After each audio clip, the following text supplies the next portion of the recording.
Okay, good morning students. তোমালোকে অহা মাহৰ পৰা স্কুল ইন্টাৰ্নশ্বিপৰ কাৰণে স্কুলবিলাকলৈ যাব লাগিব নহয়নে? হয়। আৰু স্কুলত গৈ তোমালোকে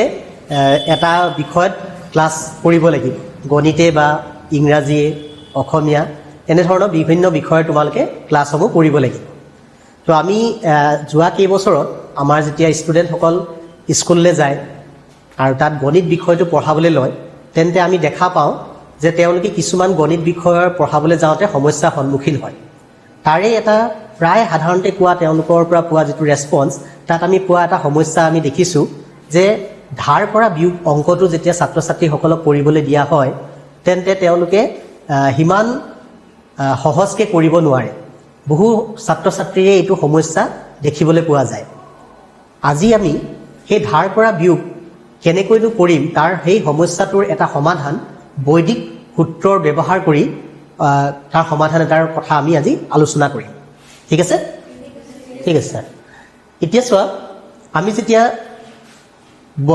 সমস্যাবিলাক দেখিবলৈ পাওঁ, সাধাৰণতে ধাৰ কৰা বিয়োগত ইয়াত এই বৰ্ডখন দেখা পাইছা তোমালোকে? হয়। বৰ্ডখনত যদি চোৱা তোমালোকে, ধাৰ কৰা বিয়োগৰ অংক যদি এনেকুৱাকৈ দিয়া হয়, তেন্তে আমি এই ধৰণৰ সমস্যা কিছুমান দেখিবলৈ পাওঁ ছাত্ৰ ছাত্ৰীসকলে কৰে। যেনেকৈ প্ৰথম প্ৰব্লেমটোত আমি যদি চাওঁ, তেন্তে ইয়াত 7 - 6 1 এইটো শুদ্ধকৈ লিখিছে। তাৰমানে ওপৰৰ অংকটো যদি ডাঙৰ, তলৰ অংকটো সৰু, সেইটো বিয়োগ কৰাত সিমান তেওঁলোকৰ সমস্যা নহয়। কিন্তু যেতিয়া তাৰ নেক্সট অংকটো 0 - 3 আছে, তো ওপৰৰ অংকটো সৰু হোৱাৰ কাৰণে তেওঁলোকে তলৰ অংকটো 3 মাইনাছ কৰিব যাওঁতে সেই কথাটো নেভাবিলে যে ধাৰ কৰিব লাগিব, 0 পৰা 3 বিয়োগ কৰিব পাৰিম নে নোৱাৰিম, সেই কথাটো তেওঁলোকে উপলব্ধি নকৰিলে আৰু সেইটো নকৰাকৈ তেওঁলোকে 0 পৰা 3 মাইনাছ নকৰি 3 পৰা 0 মাইনাছ কৰি তেওঁলোকে 3 লিখি দিলে। এনেধৰণৰ সমস্যা পাওঁ। আনহাতে অন্য কিছুমান ষ্টুডেণ্টে কেতিয়াবা অংকটো পাতোতেও ভুল কৰে। যেনেকৈ ইয়াত আমাৰ 2 নম্বৰ যিটো সমস্যা আমি দেখিছোঁ, তাত যিটো বিয়োগ কৰিবলগীয়া সংখ্যা 103, সেইটো পতাটোৱে ভুলকৈ হৈ আছে। তাৰ উপৰি আৰু এটা সমস্যা আমি দেখিবলৈ পাওঁ। ধৰি লওক 3 নম্বৰ প্ৰব্লেমটোত আমি দেখিছোঁ যে যেতিয়া ছাত্ৰজনে বা ছাত্ৰীগৰাকীয়ে যেতিয়া এই অংকটো কৰিছে, ইয়াত এইটো সমস্যা হৈছে যে 8 পৰা 5 বিয়োগ কৰিবলৈ তেওঁলোকে ঠিকেই 3 বিয়োগ কৰিছে, ওপৰটো ডাঙৰ তলত সৰু আছে অংকটো, সেইকাৰণে শুদ্ধকৈ কৰিছে। কিন্তু তাৰ পাছতে কি কৰিছে, 3 পৰা 5 বিয়োগ কৰিবলৈ যাওঁতে তেতিয়া 1 ধাৰ কৰিব লাগিব, সেই কথাটো ঠিকেই ভাবিলে। ঠিক আছে? তো 1 ধাৰ কৰিলে 13 হ'ল, আৰু 13 পৰা 5 বিয়োগ কৰি 8 হ'ব, সেইটো ঠিকেই কৰিলে। কিন্তু তাৰ আগৰ অংকটো যিটো আছিলে, আমি জানো যে যেতিয়া 1 ধাৰ কৰা হয় তেতিয়া কি হয়, আগৰ অংকটো 1 কমি যায়। সেই কথাটো ষ্টুডেণ্টজনে পাহৰি গ'ল, আৰু যাৰ নেকি কাৰণত এই বিয়োগ কৰোঁতে তেওঁলোকে সেই 7 পৰা 6হে বিয়োগ কৰি থ'লে। একচুৱেলি 6 পৰা 6 বিয়োগ কৰিব লাগিছিলে, 6 - 6 হ'ব লাগিছিলে, বাট সিহঁতে বিয়োগ কৰিলে 7 পৰা 6 বিয়োগ কৰিলে, যাৰ কাৰণে এইটো অন্য এটা সমস্যা। এই ধৰণৰ আমি সমস্যাবিলাক ইয়াত যদি আমি চাওঁ, বহুত ধৰণৰ তেনেকুৱা সমস্যা হয়। কেতিয়াবা ধাৰ কৰিবলৈ তেওঁলোকে কি হয়, এই কটাকটি কৰিবলৈ যাওঁতে ইমানবাৰ কটাকটি হয় যে তেওঁলোকে একচুৱেল নাম্বাৰটো কি আছিলে সেইটোৱে পাহৰি যায়। চ' এই ধৰণৰ বহুকেইটা সমস্যাৰ আমি যেতিয়া পাওঁ, ইয়াৰ সমাধান এটা বৈদিক গণিতত বহুত সহজ নিয়ম এটা আছে। আৰু বৈদিক গণিতত আমাৰ সূত্ৰ কিছুমান আছে, সেই সূত্ৰকেইটাৰ সহায়ত আমি বহুত সহজ উপায়েৰে এই সমস্যাটোৰ সমাধান এটা উলিয়াব পাৰোঁ। ঠিক আছে? চ' আমি এতিয়া বৈদিক গণিতৰ সূত্ৰ বুলি ক'লে এই সমস্যাটো সমাধানৰ কাৰণে আমি 3টা কথা জানিব লাগিব। বৈদিক গণিতৰ সূত্ৰ বুলি ক'লে ইয়াত আমাক দৰকাৰ হ'ব পৰম মিত্ৰ অফ ডিজিটছ 0 to 9, 0 পৰা 9 লৈকে যিকেইটা অংক আছে সেই অংককেইটাৰ পৰম মিত্ৰৰ কথা জানিব লাগিব। দ্বিতীয়তে আমি জানিব লাগিব একাধিকেন পূৰ্বেন যিটো সূত্ৰ বৈদিক গণিতৰ, সেই কথাটো জানিব লাগিব। আৰু তৃতীয়তে 1 নূন্যে পূৰ্বেন সেই সূত্ৰটো জানিব লাগিব। এতিয়া চাওঁ আমি যে বৈদিক সূত্ৰ 3টানো আমি কেনেকৈ হ'ব তাক আমি চাবলৈ গৈ আছোঁ। প্ৰথম বৈদিক সূত্ৰটোৰ কথা কোৱা হৈছে পৰম মিত্ৰ অফ ডিজিটছ 0 to 9। এতিয়া পৰম মিত্ৰ বা আমি যদি কওঁ বেষ্ট ফ্ৰেণ্ড, তেনেকৈ বৈদিক গণিতত যিকেইটা অংক আছে 0 পৰা 9 লৈকে প্ৰত্যেকৰে এটা এটাকৈ পৰম মিত্ৰ আছে। পৰম মিত্ৰ অৰ্থটো হ'ল এটা অংকৰ পৰম মিত্ৰ এনেকুৱা এটা সংখ্যা যাৰ লগত তাক নেকি যোগ কৰিলে 10 হয়। ধৰা হওক 0ৰ কথাটো, 0ৰ লগত আমি জানো কি যোগ কৰিলে 10 হ'ব, 10 যোগ কৰিলে, সেইকাৰণে 0ৰ পৰম মিত্ৰ হৈছে 10। ঠিক আছে? 0ৰ পৰম মিত্ৰ 10 বা 10ৰ পৰম মিত্ৰ 0 একেধৰণে 1ৰ লগত আমি জানো 9 প্লাস কৰিলে 10 হ'ব সেকাৰণে 1ৰ পৰম মিত্ৰ 9 9ৰ হৈছে 1 ওকে সেই একেধৰণে 2ৰ পৰম মিত্ৰ 8 8ৰ 2 আৰু 3 7 7ৰ 3 4ৰ 6 5ৰ 5 ঠিক আছে পৰম মিত্ৰ কথাখিনি ক্লিয়াৰ হৈছে এতিয়া আমি আহো তাৰ পিছৰ সূত্ৰটোলে পিছৰ সূত্ৰটো কথা কোৱা হৈছিল একাধিকেন পূৰ্বেন সূত্ৰ এটা একাধিক শব্দটোৰ অৰ্থ আমি বুজি পাওঁ যে একাধিকৰ অৰ্থ হ'ল এক অধিক তো ইয়াত আমাৰ যেতিয়া কোনোবা এটা সংখ্যাৰ একাধিকেন পূৰ্বেন উলিয়াবলৈ ক'ব তেন্তে আমি সেই সংখ্যাটোতকে এক অধিক কৰি ল'ব লাগিব ইয়াত এটা এক্সাম্পল সহায়ত বুজো আহা একাধিকেন পূৰ্বেন অফ 1 একৰ যদি একাধিকেন পূৰ্বেন উলিয়াবলৈ হয় তাক প্ৰথমে লিখা হ'ব লিখা ধৰণটো মন কৰিবা একৰ ওপৰত ফুট এটা দিয়া হৈছে সেই ফুটটোৰ অৰ্থ হ'ল একটো এক বাঢ়িব অৰ্থাৎ একৰ ওপৰত ফুট থকাৰ অৰ্থ হ'ল ইয়াৰ ভ্যালু 1 যোগ 1 2 1 plus 1 2 ঠিক আছে তাৰ পিছত আহিলে একাধিকেন পূৰ্বেন অফ 2 সে সো 2 ৰ ওপৰত আমি এটা ফুট দিম আৰু তাৰ অৰ্থ হ'ব 2 plus 1 is equal 3 বুজি পাইছা তেন্তে একাধিকেন পূৰ্বেন অফ 8 আমি 8ৰ ওপৰত ফুট এটা দিলো আৰু তাৰ অৰ্থ হ'ল 8 plus 1 9 সো আমি যেতিয়া কিবা এটা অংকৰ ওপৰত ফুট চিনটো থাকিব তেন্তে আমি বুজিম হেতু এক অধিক হৈছে ঠিক আছে নেক্সট তৃতীয় সূত্ৰটোলৈ আহিছো তৃতীয় সূত্ৰটো হৈছে এক নুন্যন পূৰ্বেন ইয়াৰ অৰ্থ হ'ল যিটো সংখ্যাৰ আমি এক নুন্যন উলিয়াম তাৰ ভ্যালু এক কমি যাব ঠিক আছে 1 less than the previous one যেটো মান আছিল তাতকে এক কমিব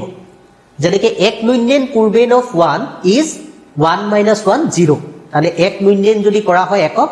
এক কমি গল 0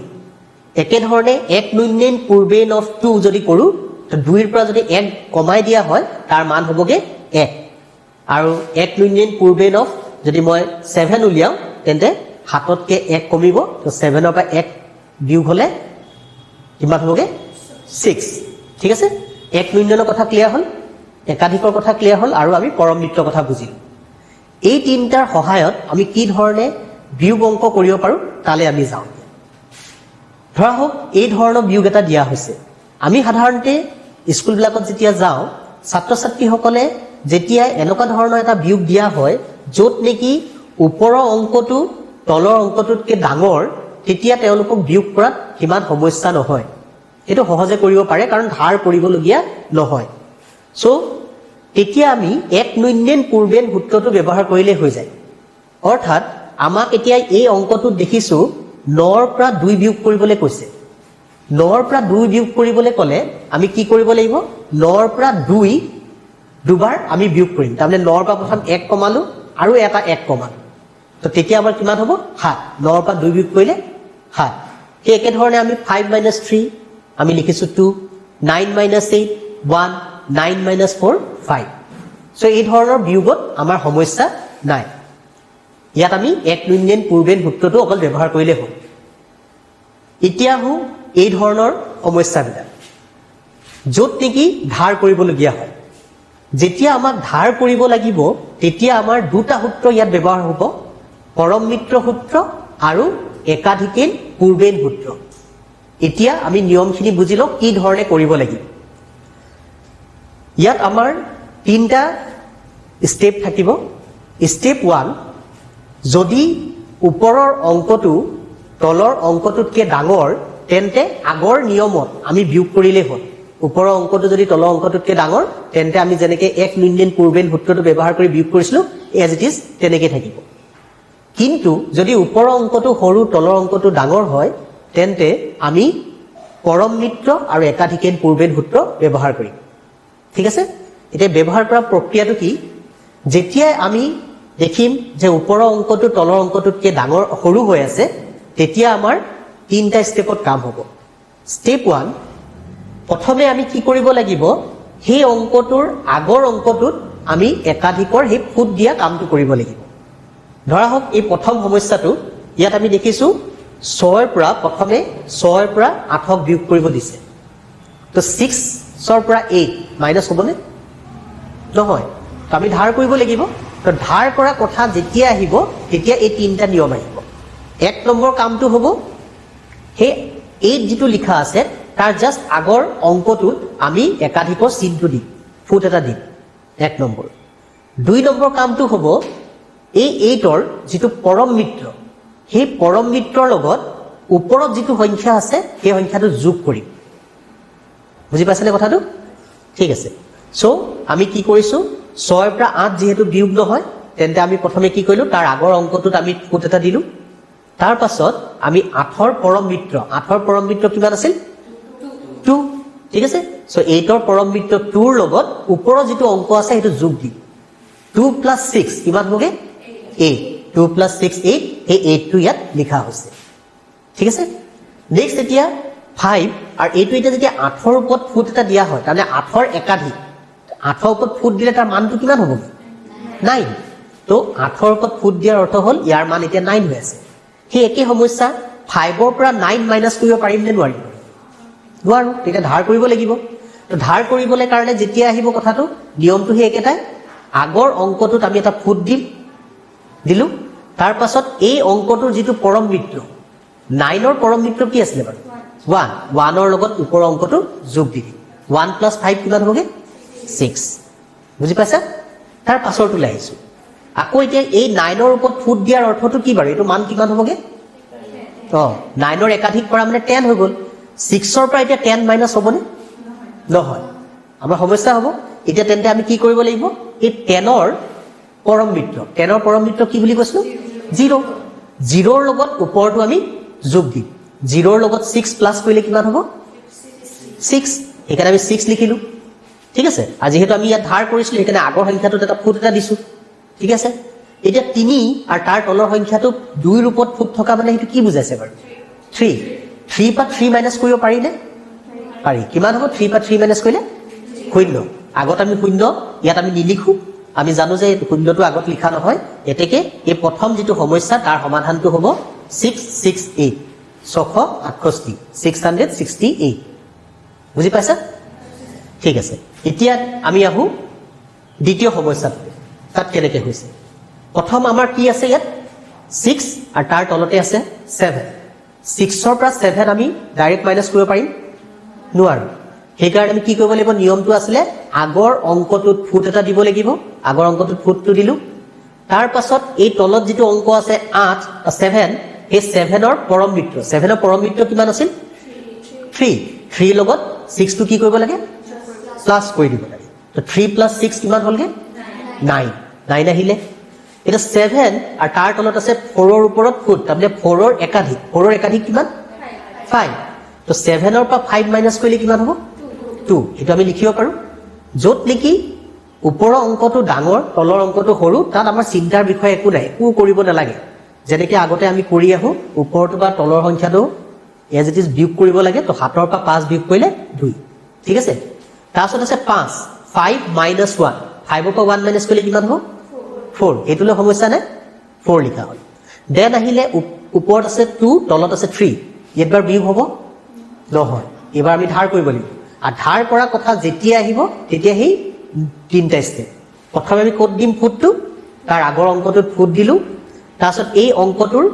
পৰম মিত্ৰ 3 পৰম মিত্ৰ কোন আছিল 7ৰ লগত ওপৰটো যদি আমি যোগ দিও 7ৰ লগত 2 যোগ কৰিলে 9 7 + 2 9 এখানে 9 লিখা হ'ল ঠিক আছে লাষ্টত আমাৰ থাকিলে 8 মাইনাস ইয়াত 2ৰ ওপৰত এটা ফুট আছে মানে 2ৰ ওপৰত ফুট দিয়া মানে তাৰ মান কিমান 3 সো 8 - 3 কৰিলে কিমান হ'ব 5 এখানে উত্তৰটো 5 প্ৰক্ৰিয়াটো বুজি পাইছা এতিয়া আৰু এটা সমস্যা আমি কৰো ইয়াত দেখিছো আমি কি 0ৰ পৰা 0 - 7 দিছে নহয় তেন্তে আমি কি কৰিম আগৰটোত ফুট দিয়া হৈছে ঠিক আছে তাৰছত আমি কি কৰিছো 7ৰ পৰম মিত্ৰ 3 লগত 0 প্লাস কৰিলে কিমান হ'ব 3 লিখা হৈছে দেন ইয়াত আকৌ একে সমস্যা 0 পৰা 4 মাইনাস নহয় আগৰটোত ফুট দিয়া হ'ল 4ৰ পৰম মিত্ৰ 6 + 0 6 ঠিক আছে দেন আকৌ 5ৰ 0ৰ পৰা 6 মাইনাস নহয় 6ৰ পৰম মিত্ৰ 4 + 0 কৰিলে 4 পাম ঠিক আছে তাৰছত আকৌ দেখিছো আমি ইয়াত 6 আছে আৰু ইয়াত 4ৰ ওপৰত ফুট দিয়া মানে ইয়াৰ মান হৈছে 5 6ৰ পৰা 5 আমি মাইনাস কৰিব পাৰিম এবাৰ ফুট দিয়া দৰকাৰ নাই তো 6ৰ পৰা 5 মাইনাস কৰিলে 1 আৰু এখন 8ৰ পৰা 6 মাইনাস কৰিলে 2 এই ধৰণে আমি যেতিয়া কৰিম তেতিয়া আমাৰ কি হ'ব, সেই যিটো মনত ৰাখিব লাগে যে আমি ধাৰ এটা কৰিলোঁ, ধাৰ কৰাৰ কাৰণে যিটো অংকৰ পৰা ধাৰ কৰিলোঁ সেই অংকটোৰ মান 1 কমিলে, এই কথাবিলাকৰ এটা যিটো আমাৰ অতিৰিক্ত এটা বুজা, মনত ৰখা এটা বুজা, সেই বুজাটো কমি যাব। আৰু ছাত্ৰ ছাত্ৰীসকলে বিয়োগ কৰাতকৈ ইয়াত কি হৈ আছে, যেতিয়া ধাৰ কৰা কামটো আমাৰ হৈছে, তোমালোকে চাগৈ উপলব্ধি কৰিছা, ধাৰ কৰাটো বেছি সহজে হৈছে। ইয়াত আমি বিয়োগৰ সলনি যোগহে কৰি আছো, পৰম মিত্ৰটোৰ লগত ওপৰৰ অংকটো যোগহে কৰি আছো, যাৰ নেকি কাৰণত ছাত্ৰ ছাত্ৰীসকলে বহুত সহজেই এই ধাৰ কৰা সমস্যা যিটো পাই থাকে সেইটো সহজে তাক সমাধান কৰিব পাৰিব বুলি ভাবিব পাৰি।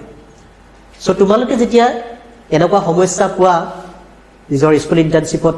গণিতৰ বিষয়টো পঢ়াবলৈ যাওঁতে এই প্ৰক্ৰিয়াটো ব্যৱহাৰ কৰি চাব পাৰা, আৰু ব্যৱহাৰ কৰি তোমালোকে কেনেকুৱা ধৰণৰ তাৰ ৰেছপন্স পাইছা বা ফিডবেক পাইছা সেইটো এনালাইচিছ কৰি চাবা। ইয়াতে এটা কথা বস্তু সতৰ্ক কৰি দিওঁ, কিছুমান ছাত্ৰ ছাত্ৰীয়ে যিহেতু অলৰেডি এটা মেথডত তেওঁলোক পাকৈত হৈছে, তেওঁলোকে কৰিব পাৰে ধাৰ কৰা বিয়োগ, তো তেওঁলোকক সেই কথাটোত অকণমান তেওঁলোকক অতিৰিক্তভাৱে বুজাব লাগিব যে সেই নিয়মটো শুদ্ধকৈ তেওঁলোকে জানে, বৰ ভাল কথা, তেনেকেই কৰক, কিন্তু এইটো এটা আৰু এটা ধৰণে আমি তাৰমানে সেই একেটা অংকক আৰু এটা ধৰণে কৰিব পাৰোঁ, তাৰ এটা অন্য এটা প্ৰক্ৰিয়া, সেইটো পাহৰিব লাগিব তেনেকুৱা কোনো কথা নাই। ঠিক আছে? চ' আশা কৰোঁ তোমালোকে যেতিয়া স্কুললৈ যাবা, স্কুললৈ যাওঁতে এই ধৰণৰ সমস্যাসমূহৰ পালে এই প্ৰক্ৰিয়াটো ব্যৱহাৰ কৰিবা। ধন্যবাদ।